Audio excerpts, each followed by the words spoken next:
আসসালামু আলাইকুম প্রিয় দর্শক, আপনারা যারা অরণখোলা গরুর হাটে আসবেন, আসার পরে গরু বেচাকেনা করার সময় একটা সময় দেখবেন যে যে পরিমাণ তাপদাহ সৃষ্টি হয়েছে, এখানে সবারই আপনার গলা শুকিয়ে কাঠ হয়ে আসবে।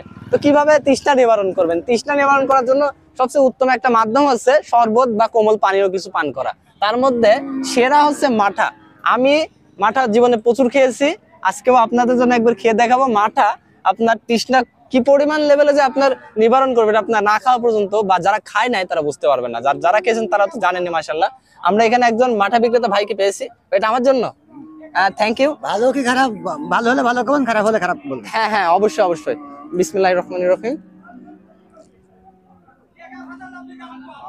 আলহামদুলিল্লাহ, অনেক সুস্বাদু। এই ভাইয়ের মাঠা আমার কাছে অনেক ভালো লাগছে, অনেক ভালো লাগছে। অরণখোলা হাটে যদি আপনি কখনো আসেন, যদি তৃষ্ণার্ত অনুভব করেন, আপনার ওই যে ইসরায়েলি প্রোডাক্ট কিছু আছে, ইন্ডিয়ান কিছু প্রোডাক্ট আছে, কোমল পানীয় টোটালি অ্যাভয়েড করবেন।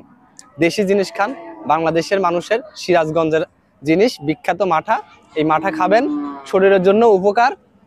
ভাইয়ের সাথে কথা বলবো। ভাই, আপনার এটা মিনিমাম কতদিন কত কাপ তাও সেল করেন? এটা ঠিক নাই, ওই যাচ্ছে যে 200 কাপ হয়, 500 কাপ হয়, 700 কাপ হয়, ওটার হিসাব ঠিক থাকে না। কোথা থেকে নিয়ে আসেন এটা? আমি সিরাজগঞ্জ এর মধ্যে কতটুকু আটে? 100 কেজি 2.5 মণ। 100 কেজি 2.5 মণ। কতদিনে এটা লাস্টিং করে? 72 ঘন্টা। 72 ঘন্টার মধ্যে সেল করে উঠতে হবে, না হলে 72 ঘন্টা ভালো থাকে, 72 ঘন্টার মধ্যে ভালো থাকে। তারপরে মানে গরম হলে মিষ্টি লাগবে। আর বেচা কিনা হয় আপনার 60 কেজি, ওই 80 কেজি, 50 কেজি এরকম এরকম। এরকম বেচা কিনা।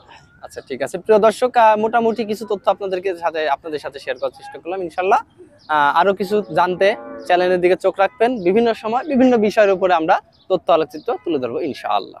ডেইলি কালেকশনের সাথে থাকার জন্য আপনাদেরকে অসংখ্য ধন্যবাদ।